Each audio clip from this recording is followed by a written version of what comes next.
factor importante de derecho de exportación vinculado con la producción agropecuaria es para desalentar el monocultivo. Y en este caso intervenían en una forma eficiente los derechos de exportación móviles. Primero porque le daba previsibilidad al productor, pero además porque intervenía en las rentabilidades relativas entre los diferentes cultivos, castigando más a la soja y menos a los otros cultivos. La historia mundial enseña, ya no para Argentina por el tema de la soja, que como dato el 70% del área cultivable para los 4 cultivos claves, maíz, soja, girasol y trigo, el 70% va a ser soja en esta campaña. Digo que la historia mundial enseña los efectos devastadores que implica el monocultivo. Impactos devastadores en temas social, políticos, económicos y del medio ambiente.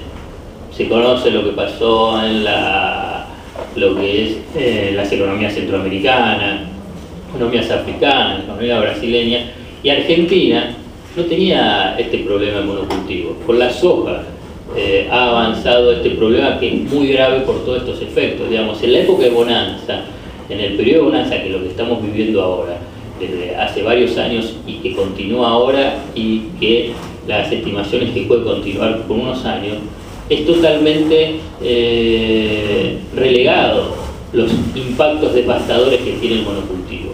Pero cuando viene la onda, ya no de bonanza, sino la onda de depresión o de caída, los impactos son devastadores, como les dije. Entonces me parece que hay que estar atentos, hay que estar preocupados, hay que presionar precisamente para que los derechos de exportación sean una herramienta, no la única, para desalentar el monocultivo de soja. Porque el pequeño productor, el mediano o el grande, decisiones microeconómicas, las decisiones de cada uno que tiene su campo, va a ser el de maximizar su ganancia. Y obviamente que va a ir a la soja. Si a cada uno de nosotros, y con sinceridad y con honestidad intelectual y honestidad de innovador capitalista, tuviese su campo, va a la soja, no hay ninguna duda. Si es con un paquete tecnológico de fácil acceso, económico, y que exige poca mano de obra y que da una rentabilidad elevadísima, va a ir a la soja, no hay duda, y no es culpa de ese productor. Por eso tiene que intervenir el Estado. Tiene que intervenir el Estado precisamente con los derechos de exportación. Ahora bien, no puede ser por el tema de las móviles, tiene que ser por derechos de exportación con alícuotas más elevadas. Y fíjense ustedes que la discusión central que hay ahora con la mesa de enlace, pese a que no está tan explicitado, pero que subyace en la discusión, es que lo único que quiere es bajar la retención a la soja. Precisamente, si el 70% del área cultivable está en la soja, tiene rentabilidad extraordinaria, lo que quiere es decir, bajame la retención a la soja, no me importa el resto. Entonces la discusión ahora es que quiere que bajar del 35 al 25%. Después está la discusión sobre el tema fiscal, etc. Entonces, fíjense que la decisión microeconómica del productor va a ser ir a la soja. Entonces el Estado tiene que intervenir. El Estado tiene que intervenir para evitar el monocultivo y solo derechos de exportación. Después está el fomento, el subsidio y el aliento a otros cultivos o a otra producción, la ganadería o la lechería, para tratar de mejorar su situación relativa con la soja para que no vaya al monocultivo. Por eso es importante, como les decía, que es necesaria, pero no es suficiente también aquí en el tema del monocultivo, porque se requiere una política agropecuaria integral, con sintonía fina, seria, pensada en función de la complejidad que tiene el mundo agropecuario. Porque hay que tener una estrategia clara, precisa, de desaliento para el mediano plazo con el tema de la soja.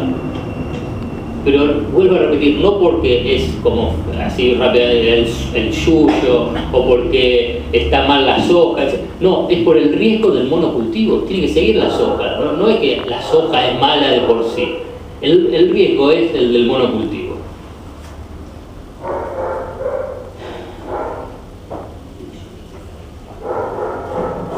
voy a ampliar un elemento más porque me parece que del otro lado, digamos, cuando hablo del monocultivo, hay lo que yo denomino una trama multinacional sojera, no son nenes de pecho lo que está al lado. Yo hablo de los pequeños y medianos productores, pero del otro lado, digamos, lo que alienta la soja, el monocultivo, además porque tiene el paquete tecnológico, un paquete tecnológico de fácil acceso y una tecnología extendida que es la siembra directa, el herbicida, el glifosato y una soja transgénica, le doy todo ese paquete, es una trama multinacional sojera. La empresa emblemática es Monsanto, pero no es la única, pero es la emblemática. Entonces del otro lado no son nene de pecho, es un poder emergente de estos últimos 10 años que tienen precisamente un poder económico, financiero, de lobby, de intervención muy fuerte. O sea que no es, bueno, el Estado tiene que intervenir y por consiguiente el Estado es simplemente porque no quiere, sino que también del otro lado hay una tensión muy fuerte con un poder emergente muy poderoso que requiere no solamente una medida aislada, sino una medida que sea explicitada a una sociedad para que comprenda la sociedad la importancia y la relevancia de intervenir para desalentar el monocultivo y por consiguiente intervenir con apoyo social. Entre paréntesis, se puede conseguir una ley de servicio de comunicación audiovisual porque hubo un movimiento social y un apoyo de un amplio sector de la sociedad para avanzar en esa ley, a partir de una movilización de diferentes organizaciones sociales, de trabajadores, sindicatos, CGT, CTA y sectores sociales que dieron la apoyatura social para poder avanzar frente a un poder también muy importante como es el poder mediático. Un tercer factor importante a mencionar respecto a la relevancia de los derechos de exportación, que vinculado con el tema de los monocultivos, es intervenir en las rentabilidades relativas y por consiguiente en la soberanía alimentaria. Cuando se aplican derechos de exportación diferenciales por cultivos, es que dentro de cultivos que son muy rentables, como es el de la soja, y si yo le aplico un derecho de exportación más elevado que con respecto al trigo, el maíz o el girasol, lo que estoy diciendo es tratando de achicar esos márgenes tan elevados que tiene la soja para favorecer esos cultivos o favorecer la producción láctea o la ganadería.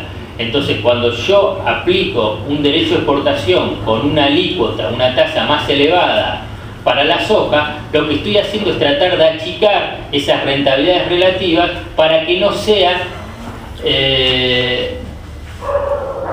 tan ventajoso, tan conveniente ir a la soja, porque no es que con la leche se pierde plata. La cuestión es que con la soja se gana muchísima más. Cuando digo la leche, no me digan el pequeño tambero perdido en el interior de Entre Ríos, que es cierto, no es rentable. Pero cuando uno analiza en forma agregada el negocio lácteo en Argentina, no es que no es rentable. O el negocio ganadero en Argentina no es que no es rentable. Lo que sucede es que con la soja la diferencia de rentabilidad es tan elevada que el que está en el sector lácteo piensa, siente y dice: yo estoy perdiendo guita, estoy perdiendo plata. ¿Por qué? Porque con la soja ganaría muchísimo más. Entonces dejo el tambo, dejo la ganadería, dejo el maíz, dejo el trigo, dejo el girasol y me vuelvo a la soja. ¿Cuál es el riesgo? Perder la soberanía alimentaria. Porque no es solamente de estos productos tradicionales, sino que también avanzan sobre otras producciones, y eso es lo que se ve en Santiago del Estero, que se vio en el Chaco con el tema del algodón, y cuando se ve que se avanzan también sobre otros sectores de pequeños productores frutícolas, bueno, de lo que pasa en San Pedro, por ejemplo.